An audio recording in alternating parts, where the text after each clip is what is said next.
गांधी जी का वस्त्र और रिहाई। गांधी जी वस्त्र और रिहाई, जिसमें क्या था कि गांधी जी जैसे आंदोलन करने के बाद है ना, उन्होंने 10 फरवरी 1943 को उन्होंने 21 दिन का उपवास की घोषणा की। कितने दिनों का? 21 दिनों का उपवास की घोषणा की और उपवास रख रहे थे। बताया जाए काफी ऐसे हालात थी जो बिगड़ते जा रही थी, जिसके वजह से बताए जाते हैं कि काफी ऐसे नेताओं को छोड़ दिया गया। उस समय जो विंस्टन चर्चिल उस समय क्या थे? वाइसराय थे, यहाँ के प्रधानमंत्री थे। उन्होंने कहा कि मैंने हर एक जगह जीत हासिल किया और एक बुढ़े के सामने हम कैसे झुक जाए, और गांधी जी के सामने ये झुकने के लिए तैयार नहीं थे। और जब हालात बिगड़ने लगा तो लास्ट में ये हार पछताकर इन्होंने क्या कर दिया, इस काफी ऐसे नियम को, तौर तरीकों को छोड़ दिया। और 6 मई 1944 को बताया जाते गांधी जी को रिहाई हो गई। लास्ट में से हार पछता के छोड़ना पड़ा। किनको? गांधी जी को। तो आपको समझ में आया गांधी जी की रिहाई?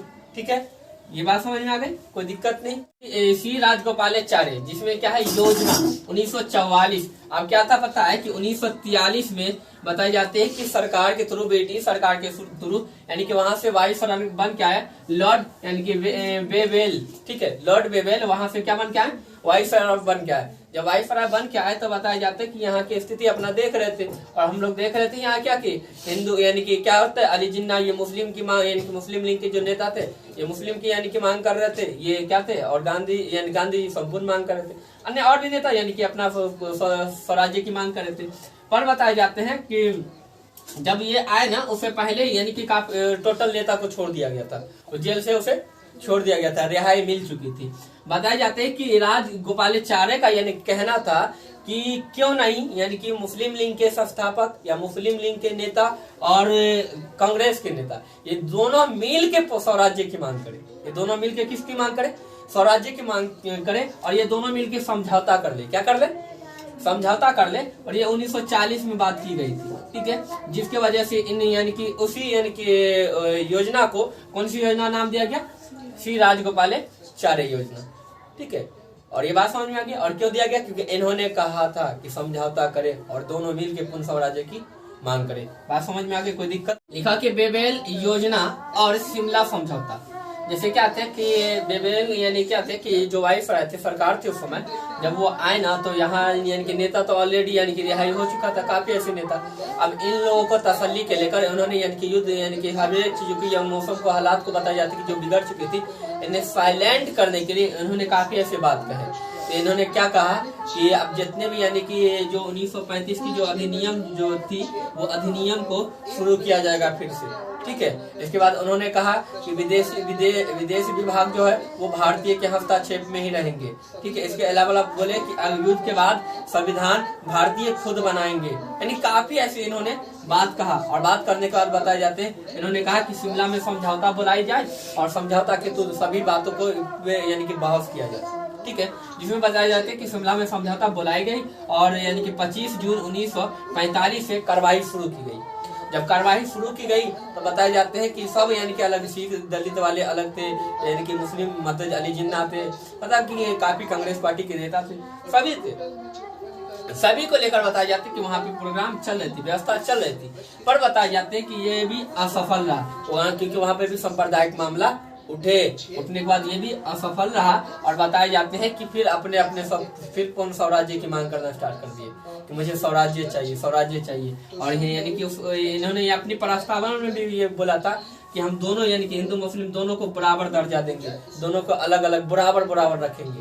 फिर भी इनके लोगों ने नहीं सुना, नहीं समझे। और ये भी जो शिमला समझौता भी इनका जो था 1945 का, ये क्या रहा? असफल रहा, बिल्कुल सफल नहीं हो पाया। तो ये भी शायद आपको बात समझ में आ गई। यानी क्या थे कि वो एक तरीके से कुछ समझना ही नहीं चाहते थे। ठीक है, एक तरीके से यह कहा जाए ना कि वो मुस्लिम लीग की स्थापना करके, और वो चाहते थे कि मुस्लिम अलग हो ही हो, एक राज्य बने ही बने, मुस्लिम का एक राज्य बने ही बने, वो ठाने हुए थे। जिसकी वजह से कोई भी सम्मेलन यानी कि सफल नहीं हो पाता था। ये क्या हो जाते थे? विफल हो जाते थे। इसी के साथ साथ कांग्रेस के भी नेता लोग कहते थे चलो आजादी की मांग कर लिया जाए, तो इन लोगों भी अपना आजादी की मांग करना शुरू कर दिए। ये शायद बात समझ में आ गई हो। द्वितीय विश्व युद्ध के बाद राष्ट्रीय आंदोलन। ठीक है, जैसे द्वितीय विश्व युद्ध हम लोग जानते हैं, द्वितीय विश्व युद्ध 1939 से कब तक चला? 45 तक, 1939 से 45 तक चला। और चलने के बाद क्या हुआ? युद्ध समाप्त हुई। उस समय अब क्या हुआ? ब्रिटिश के प्रधानमंत्री लॉर्ड एटली थे, एटली बने। और लॉर्ड एटली क्या है कि क्या बने? लॉर्ड एटली प्रधानमंत्री बने। और यहाँ अब ये इससे यह सिद्ध हो रही थी कि यानी कि द्वितीय महाविश्व युद्ध के बाद यानी कि जो ब्रिटेन का है ना, जितने भी स्थिति ने सब के सब बिगड़ गए, सब इधर उधर रंग यानी कि हो चुके थे। उनकी अर्थव्यवस्था भी कमजोर हो गई थी, उनके पास इतनी पैसा नहीं थी कि काफी ऐसे व्यक्तियों को खिला सके, ठीक है। और हमारे भारत में भी जो जो यानी कि इन्होंने वादा किया था, यानी कि क्या है, यानी कि क्या कौन थे? बेवेल, यानी कि वेवेल जो थे, यानी कि लॉर्ड वेवेल थे उस समय वाइसराय, उन्होंने वादा किया था कि ये सब होगी युद्ध के बाद। तो इन्हीं को लेकर बताए जाते हैं कि ये आंदोलन हमारे यहाँ राष्ट्रीय आंदोलन फिर से जागरूक, अब लोगों में और जज्बा थी।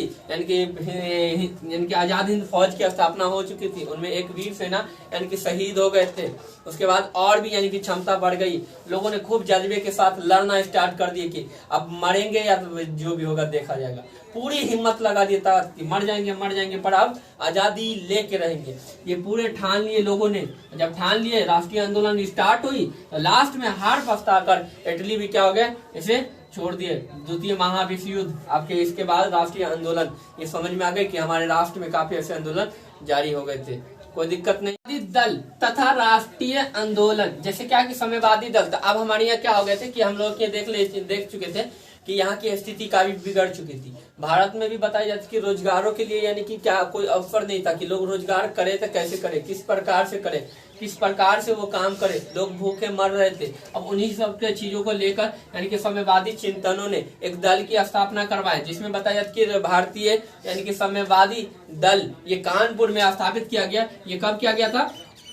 तब 1945 में ही।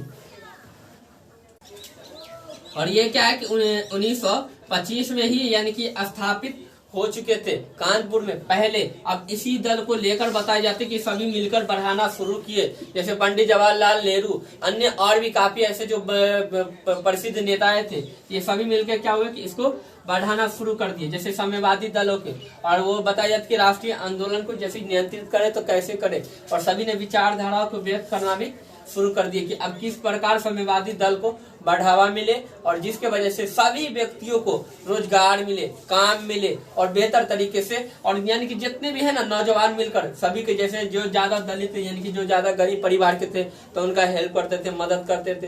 तो यानी कि सभी मिलकर एक एक ग्रुप बना लिए, कुटिया बना लिए, और उसमें बताया जाता कि लोगों तक, जहाँ जहाँ गरीब तक था, जहाँ जहाँ नजर पड़ी वहां तक बताया जाता कि प्रॉब्लम को सॉल्व करना शुरू कर दिए। तो ये आपको शायद बात समझ में आ गई, साम्यवादी दल तथा राष्ट्रीय आंदोलन। इससे पहले यानी कि साम्यवादी, भारतीय साम्यवादी पार्टियों की स्थापना हो चुकी थी। कब हुई थी? तो 1925 में हो चुकी थी। कब हुई थी?